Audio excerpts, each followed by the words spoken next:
Hello students, I am CA Harshita Rizwani from HR Institute of Studies. Today we will be continuing chapter number 3 of statistics for standard 12 students. The name of the chapter is linear regression. We have studied about linear regression in much of detail in our earlier videos, in our earlier session. I have taught you different methods of calculating B, that is calculating the regression coefficient. Then we have calculated A, and finally we got a regression line.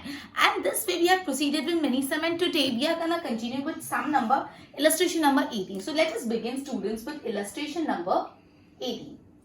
तो I have always told you कि सबसे पहले अगर आप question अच्छे से पढ़ लोगे ना तो आंसर खुद आ जाएगा. अगर क्वेश्चन अच्छे से नहीं पढ़ा सो आप 1 घंटा भी एक सम पे इन्वेस्ट कर लो, no use. So step 1 is to read the question properly. Is it clear? Let us begin. The fitted regression line y on x is y cap 50 plus 3.5x.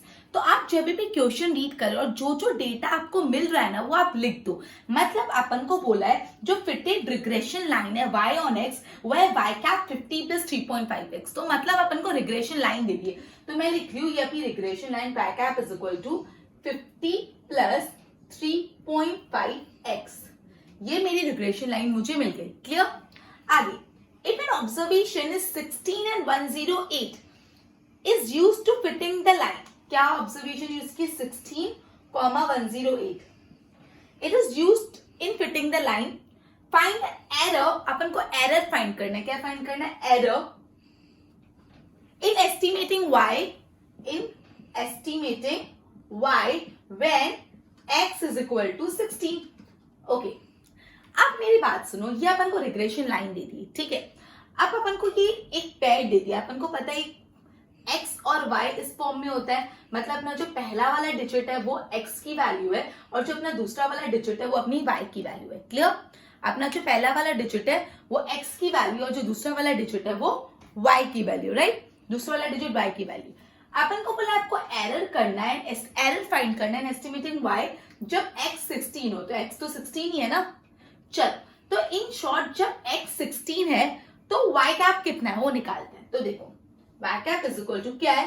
50 plus 3.5x. अब अपन को क्या करना है? x के बदले replace कर देना है 16 और y की वैल्यू निकालनी है. तो y cap is equal to 50 plus 3.5x के बदले मैंने लिख दिया 16. तो this is y cap is equal to 50 plus 3.5 multiplied by 16 is 56. तो 50 प्लस 56 कितना होता है? 106. तो मेरा आ गया y कैप 106. अब एक्चुअली y कितना है क्वेश्चन में? 16 और 108 है. तो y कितना है? y है, मैंने आपको बताया y की वैल्यू ये है, मतलब 108. लेकिन अपना y क्या आया? 106. तो यहाँ पे आपको एरर क्लियर दिख रहा है. कितने का एरर है? 2 का एरर. 108 माइनस 106. मतलब जब आपने x की वैल्यू 16 डाली तो ये y कितना आया और क्वेश्चन में y ऑलरेडी कितना दिया हुआ है, उन दोनों का डिफरेंस. तो error is equal to error in estimating y is equal to, हम इसको e लिखते हैं, small e, y minus y cap. ये क्या होता है? y minus y cap. y कौन सा है जो अपन को क्वेश्चन में दे दिया है? y कौन सा है जो क्वेश्चन में दे दिया? 108. और y कैप कौन सा है जो अभी अपन ने निकाला? ये y कैप निकाला ना, कितना है? 106.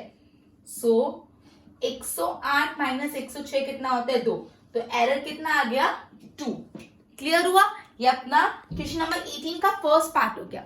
सेकंड पार्ट करने से पहले एक और बता देती हूँ. अपन को रिग्रेशन लाइन दे दी थी और एक पेयर दे दिया था x और y का.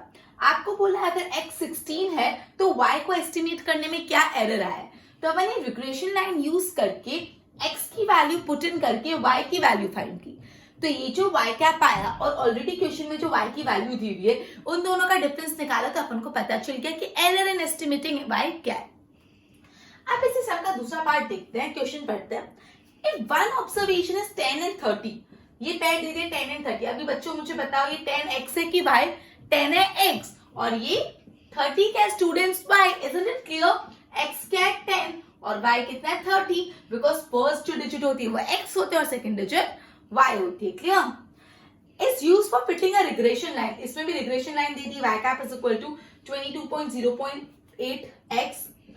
Find the error in estimating y. Same question. आपको एरर फाइंड करना है estimating y when error find करना है in estimating y when x is equal to 10. जब x कितना है?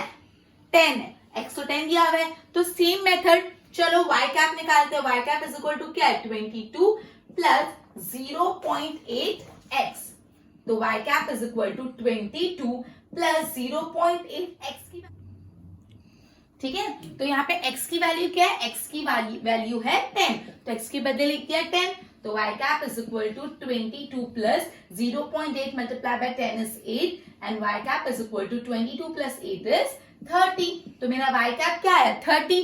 अब मेरे को एरर फाइंड करना है, तो एरर की फॉर्मूला क्या होती है, जो क्वेश्चन में y दिया हुआ है वो माइनस जो अभी अपन ने फॉर्मूला से y कैप निकाला वो, तो क्वेश्चन में y क्या दिया हुआ है, क्वेश्चन में y दिया हुआ है 30, राइट, और अपन ने क्या निकाला 30, तो कोई एरर ही नहीं है भाई, जीरो, कोई तकलीफ ही नहीं है, कोई एरर ही नहीं है, 30 माइनस 30 इज इक्वल टू 0, तो पहले में 2 का एरर है और दूसरे में कोई एरर नहीं है। सो ये इलस्ट्रेशन नंबर 18 कंप्लीट हुआ। इलस्ट्रेशन नंबर 18 में 2 पार्ट थे, दोनों सेम थे, ओके।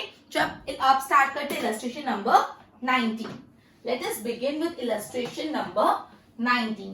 ये लास्ट की इलस्ट्रेशंस पे थोड़ा ज्यादा फोकस करना, थोड़े टेक्निकल है। Let start, okay, let us begin with illustration number 19। Okay, so first and foremost अपन को क्या करना है, सवाल को अच्छे से समझना है। क्वेश्चन अगर अच्छे से समझ है, so it will be much easier for you to answer it. So let us begin with reading the question. एक तो regression line y on x दे दिए, रिग्रेशन लाइन दे दी है y ऑन x, तो मतलब पहले लिख दो, जो दे दिया है वो लिख दो। ये कंसेप्ट फॉलो करके ही स्टार्ट्स में सम हुए जाते हैं, या कोई भी सम ऐसे ही होता है।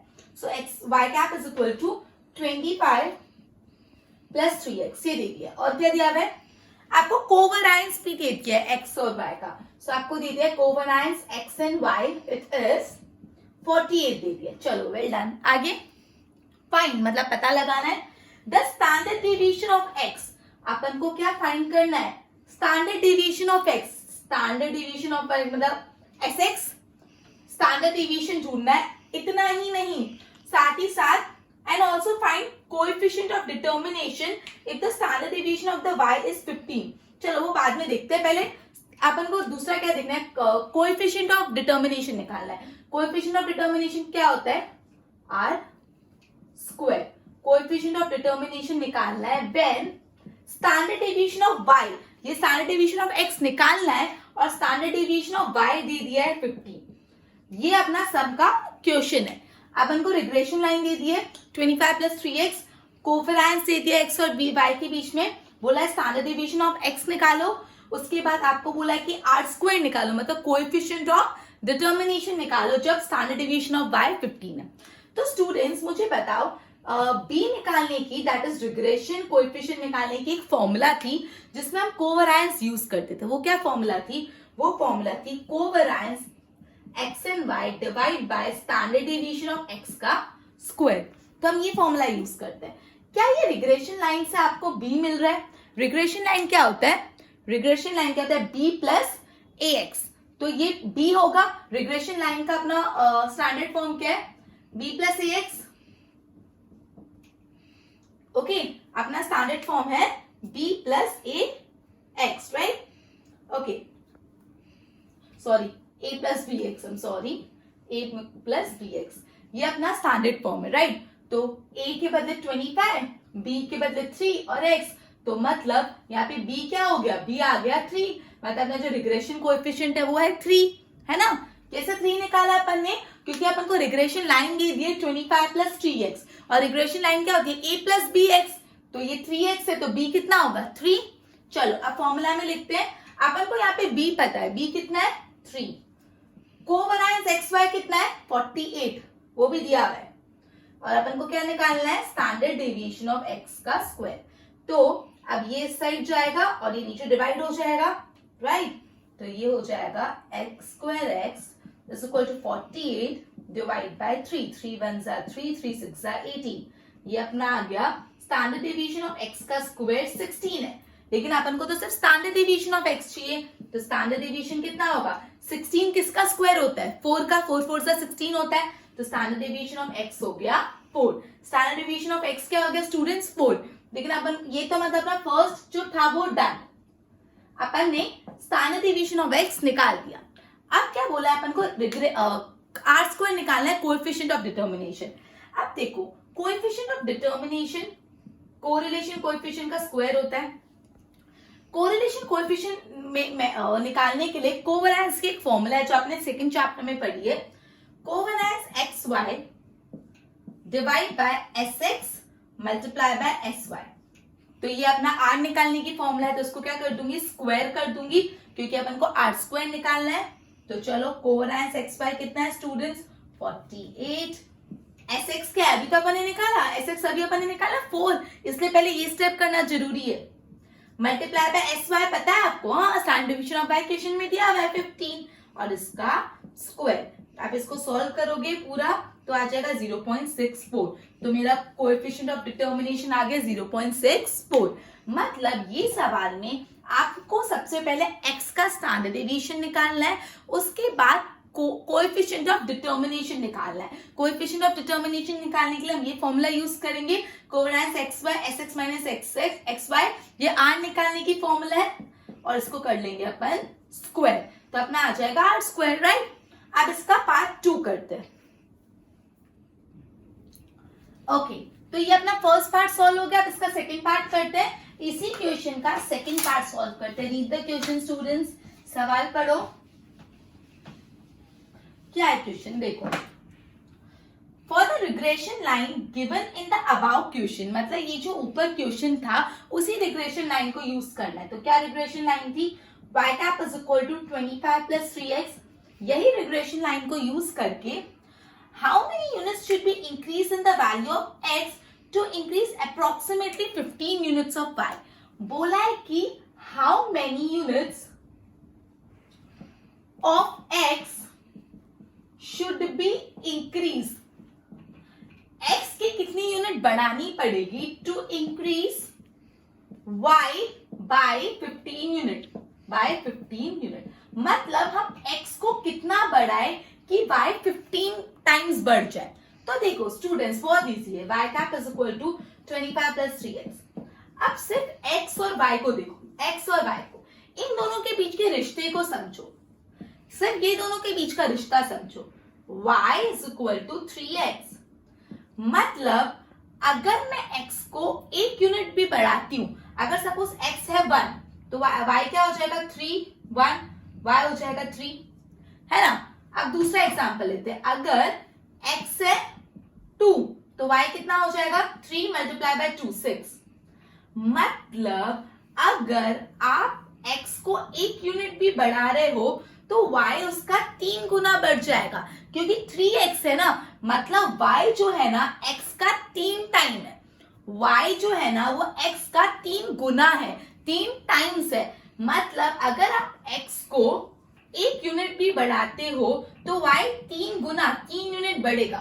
तो जब y कितना बढ़ रहा है 15 यूनिट, तो जब y 15 यूनिट बढ़ रहा है तो x को कितना बढ़ना चाहिए।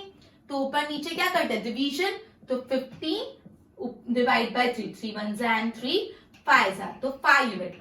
मतलब अगर आपको आंसर है 5 यूनिट, अगर आप चाहते हो कि y 15 यूनिट बढ़े तो x 5 यूनिट बढ़ना चाहिए। लॉजिक बहुत क्लियर बताया, आपको सिर्फ y और x का रिश्ता देखना है। y is equal to 3x, जो y है वो x का 3 गुना है, 3 टाइम्स है। तो अगर y 1 यूनिट बढ़ेगा तो x 3 गुना बढ़ जाएगा, सॉरी जब x 1 यूनिट बढ़ेगा तो y 3 गुना बढ़ जाएगा। तो जब y 15 यूनिट बढ़ेगा तो x को कितना बढ़ना चाहिए। ये क्लियर हो गया एकदम सवाल। चलो ये अपना हो गया कंप्लीट इलस्ट्रेशन नंबर 19। अब अपन आते हैं इलस्ट्रेशन नंबर 20 पे। Late us begin illustration number 20।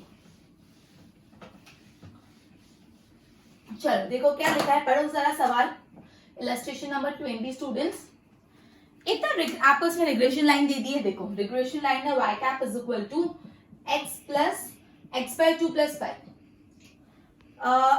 sy is to sx का रेशियो दिया हुआ है 5:3। मतलब स्टैंडर्ड डेविएशन ऑफ y और स्टैंडर्ड डेविएशन ऑफ x का रेशियो दिया हुआ है 5:3, राइट। अपन को कोएफिशिएंट ऑफ डिटर्मिनेशन ढूंढना है। कोएफिशिएंट ऑफ डिटर्मिनेशन मतलब r स्क्वायर ढूंढना है। अपन को ढूंढना है coefficient of determination which is r square. अब देखो मैं आपको बताती हूँ r स्क्वायर मतलब छोटा वाला r होल स्क्वायर, छोटा वाला आर मतलब क्या होता है, कोरिलेशन कोएफिशिएंट, जो आपने सेकंड चैप्टर में पढ़ा। कोरिलेशन कोएफिशिएंट निकालना और आपके पास कुछ Sx और Xy दिया है तो अपन क्या यूज करते हैं, अगर कोरिलेशन कोएफिशिएंट निकालना हो और आपको Sx Xy कुछ दिया हुआ हो तो अपन क्या यूज करते हैं, तो क्या होता है, जो r होता है ना, अगर मैं इसको स्क्वायर नहीं करूं, r is equal to, sorry just a minute, हाँ चलो पहले क्या देखते हैं, अपना b की वैल्यू निकालते हैं। यहाँ पे y cap is equal to, मैं x अपॉन 2 को 1 अपॉन 2 मल्टीप्लाई बाय x पे लिख सकती हूँ ना, x अपॉन 2 को मैंने simply 1 upon 2 multiply by x कर दिया, प्लस 5, अपना स्टैंडर्ड फॉर्म क्या है रिग्रेशन लाइन का, a प्लस बी एक्स, मतलब a तो ये 5 हुआ ना और ये x हुआ, तो 5 प्लस b कितना है 1 अपॉन 2 और x, तो ये अपना स्टैंडर्ड फॉर्म हो गया। तो इससे b की वैल्यू क्या है 1 अपॉन 2 है ना, बिकॉज b तो 1 अपॉन 2 है, कुछ नहीं किया मैंने, ये है 1 upon 2 x plus 5, a plus B x, तो b है 1 अपॉन 2। अब b निकालने की फॉर्मूला क्या होती है, जब आपको r दिया हुआ है तो b इज इक्वल टू होता है, जस्ट अ मिनट, हाँ b इज इक्वल टू होता है r multiply by sy upon sx, b is equal to r multiply by sy upon sx। तो b तो अपन को पता है, b कितना है 1 अपॉन 2, तो b लिखा 1 अपॉन 2, r पता है अपन को, नहीं r तो निकालना है, r नहीं पता, sy और sx पता है, हाँ 5 अपॉन 2, 5:2, 5:2 आप इसको ऐसे भी लिख सकते हो, 5 s5 is equal to 5x हो गया और sx is equal to 8x। अब s5 क्या है 5x अपॉन 8x, अब इसको आगे सॉल्व करते हैं, 1 upon 2 is equal to r multiply by 5 upon 8 कर दूंगी, x और x कट गया। अब देखो यहाँ पे मुझे r की वैल्यू चाहिए, तो ये 1 अपॉन 2 है, यहाँ पे मल्टीप्लीकेशन में इक्वल टू के उस साइड क्या होगा डिवीजन, तो whole divide by 5 upon 8 is equal to r।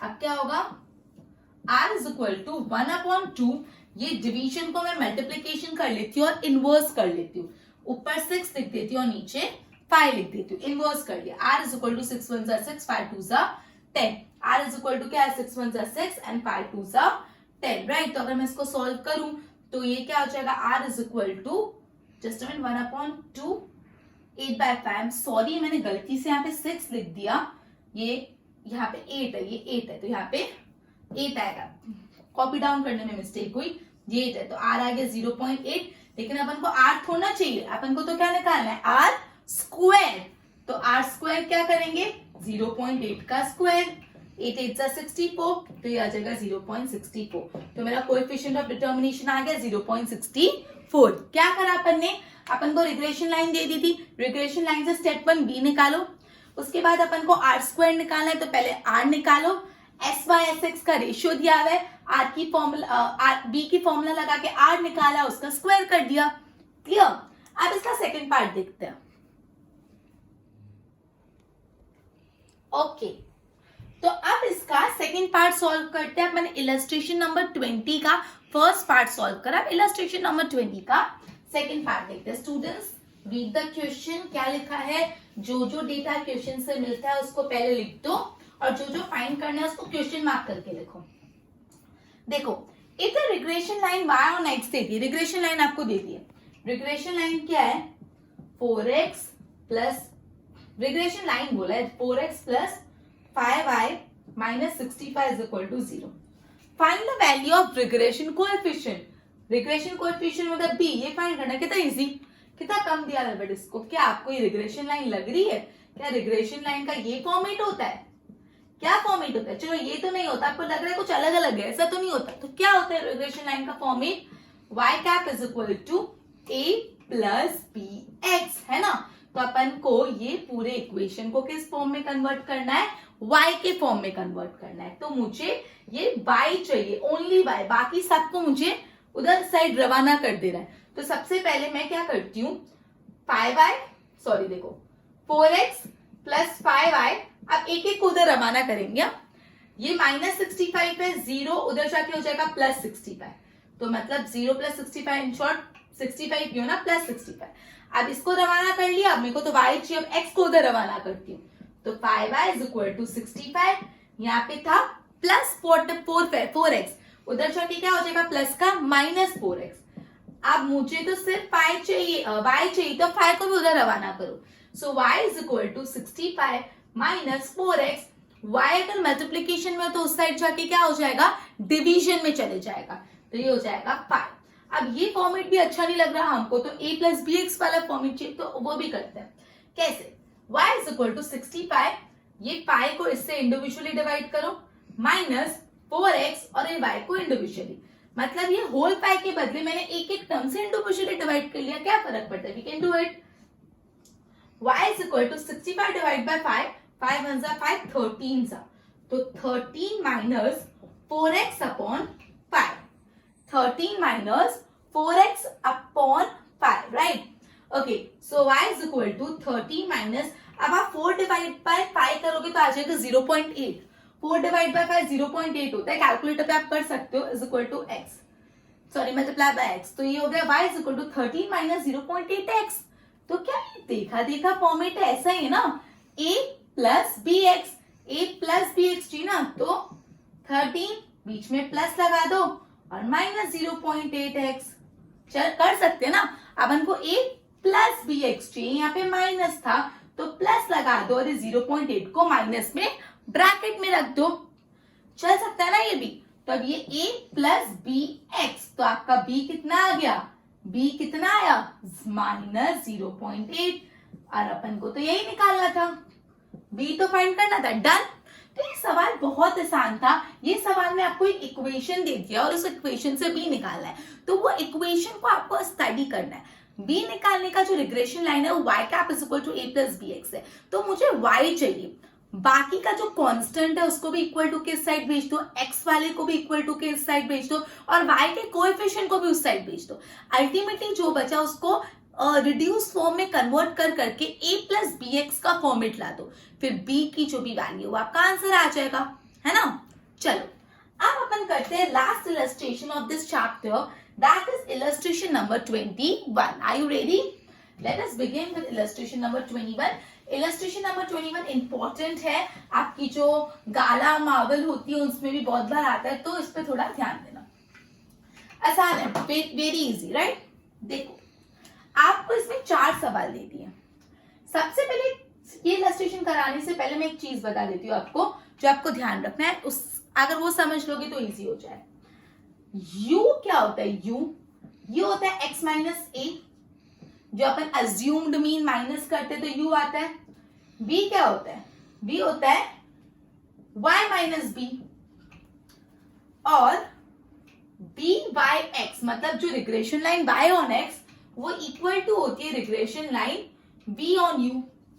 मतलब अगर आपको u दिया हुआ है वो x माइनस a है और b दिया हुआ है वो x माइनस b है, तो जो regression line y on x होती है वही regression line b on x होती है। लेकिन अगर ऐसा हो u is equal to x minus a और नीचे सी एक्स भी हो, कहीं कहीं सी भी होता है, और जो v है वहां पे y माइनस b, उसके बाद नीचे सी वाई भी हो, तो थोड़ा सा ट्विस्ट आता है। तो क्या होता है, तो जो regression line y on x होता है is equal to regression line b on u होता है, लेकिन इसमें और एडिशन करना पड़ता है, आपको मल्टीप्लाई करना होता है सी वाई ऊपर और सी एक्स नीचे। ये दोनों चीज इंपॉर्टेंट है ये सम के लिए। वापस स्टूडेंट, जब u इज इक्वल टू सिर्फ x माइनस a, मतलब सी एक्स सी वाई कुछ नहीं है, और b भी y माइनस बी है, सी एक्स सी वाई कुछ नहीं है, तो जो regression line y on x होती है ना वही regression line b on u होती है। लेकिन अगर u में नीचे सी एक्स है और y में नीचे सी वाई है, तो regression line y on x क्या होता है is equal to v on u, लेकिन ये चीज एक्स्ट्रा मल्टीप्लाई होती है C Y divide by C X. अब ये कंसेप्ट यूज करके हम फर्स्ट इसका पार्ट देखते हैं। बोला है b बाय x दे दिया है 0.85, मतलब regression line y on x दे दी है। फिर बोला है u is equal to x minus 15 और v is equal to y minus 20। Find b v u, b regression line y on.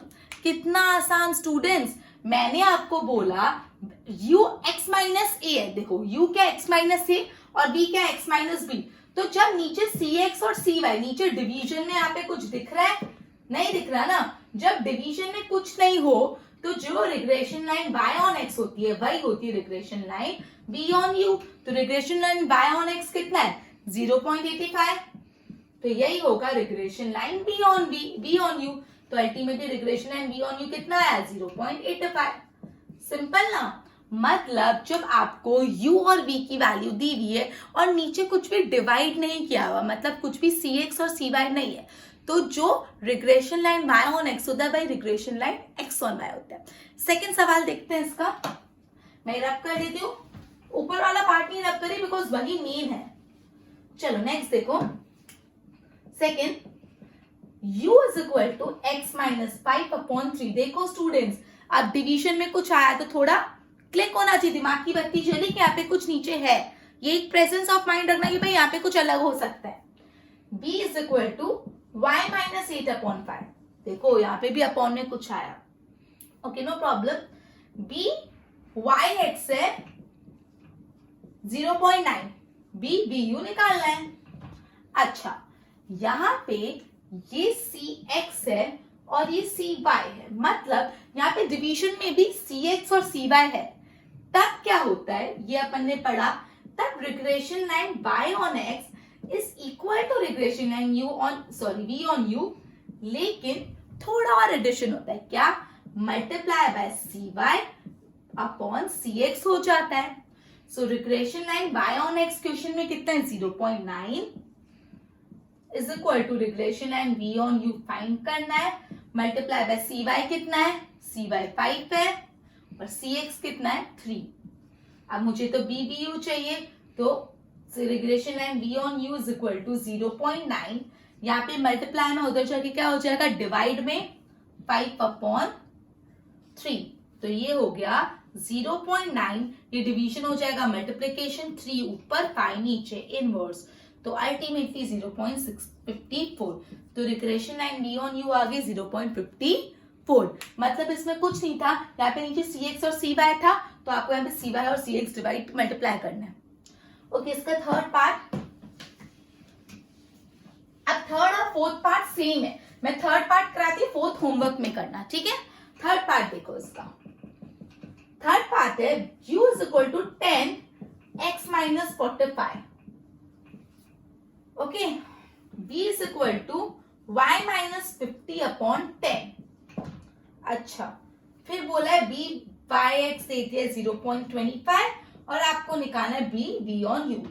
अब आपको ये थोड़ा अलग सा लग रहा होगा, आप बोलो कि यहाँ पे डिवीजन में कुछ नहीं है और यहाँ पे डिवीजन में है, तो अगर आप ऐसा समझो तो आपको तकलीफ है। आप देख रहे हो यहाँ पे मल्टीप्लिकेशन में कुछ है, ये है अब 10x माइनस 45, ये क्या है 10x minus 45। Okay, so what we will do is, ये एक्चुअली 10 है तो मैं इसको लिख सकती हूँ x माइनस 45, ये 10 है ना, मैं इसको डिवीजन में ले लेती हूँ, 10 ऊपर है ना, 10 न्यूमरेटर में ले लेती हूँ। न्यूमरेटर में 10 के बदले क्या हो जाता है, नीचे चले तो 1/10 हो जाता है, उल्टा हो जाता है ना इनवर्स, तो 10 के बदले अपन 1/10 लिख देंगे, और ये तो वैसा का वैसा है ही। तो मतलब ये मेरा हो गया cx और ये मेरा हो गया cy, मतलब यहाँ पे भी cx और cy है, cx और cy होता है तो ये फॉर्मूला यूज होती है, b by x is equal to bvu multiply by cy upon cx। b by x question में 0.25 दिया हुआ है, bvu फाइंड करना है, cy कितना है 10, cx कितना है 1/10। अब क्या होगा देखो यहाँ पे 0.25 v on u multiply by 10, division के बदले मल्टीप्लिकेशन हो जाएगा तो ये हो जाएगा मल्टीप्लाई बाय 10, मतलब 0.25 regression line v on u multiply by 100। अब ये 100 जो है इक्वल टू के उस साइड चले जाके डिवीजन हो जाएगा, 0.25 divide by 100 is equal to regression line v on u, that is regression line v on u is equal to 0.0025। ये थोड़ी स्पेस की कमी थी, देख लो क्या है, regression line v on u हो गया 0.0025, कुछ नहीं मैंने कैलकुलेशन किया। तो ये जो थर्ड पार्ट था सेम सेकंड पार्ट जैसा था, यहाँ पे भी नीचे cx और cy था, लेकिन यहाँ पे मल्टीप्लिकेशन में 10 था, तो मैंने क्या कर दिया, इसको डिवीजन में ले गए, ऊपर है न्यूमरेटर में 10, तो जब डिनोमिनेटर में चले जाएगा तो इनवर्स हो जाएगा। 10 मतलब क्या, सिर्फ 10 मतलब क्या होता है, नीचे 1 अज्यूम कुछ नहीं दिया तो 1 लिख देंगे, 10/1 नीचे जाएगा तो इनवर्स हो जाएगा तो 1/10, तो ये cx हो गया 1/10 और cy हो गया 10 और फिर तो जैसा सेकंड सवाल किया वैसा ही है। क्वेश्चन नंबर 4 भी इसका सेम इसी कंसेप्ट पे बेस्ड है जो अपन ने क्वेश्चन नंबर 3 किया। ओके, तो हमने आज इलस्ट्रेशन नंबर स्टार्ट किया 18, 19, 20 और 20। मैंने चारों क्वेश्चन में कुछ ना कुछ अलग पॉइंट्स थे और बहुत अच्छे इंटरेस्टिंग पॉइंट आज अपन ने पढ़े। सो ये चारों सम होमवर्क में आपको करना है एंड अलोंग विद दैट पूरा एक्सरसाइज 3 आपको होमवर्क में करना है, पूरा एक्सरसाइज 3, ठीक है। So we would be ending our lecture by this and we would be starting chapter number 4 of statistics in our next session. Till then, goodbye.